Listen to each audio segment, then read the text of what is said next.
其實你已經好大壓力啦。頭痛、失眠、易敏症、冇胃口，成日覺得攰，呢啲身體症狀代表啲乜嘢咧？我覺得好可能咧，就係一路以嚟咧，你都累積咗好多壓力，所以咧身體用啲身體信號嚟話俾你知，其實你已經好大壓力啦。覺得攰啊、敏症呢啲咧，好常見嘅喎，好多時都會有。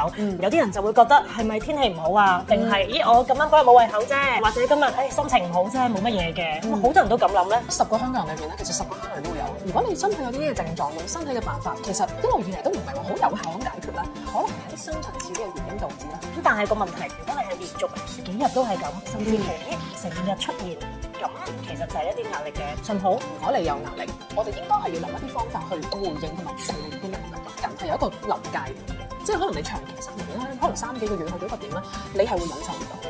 咁如果你真係去到一啲臨界點嘅時候，其實真係一個好嘅時機咧，係俾你去真係做一啲嘢去回應翻自己呢啲需要啦。留言話俾我哋聽，究竟你有冇遇到類似嘅狀況？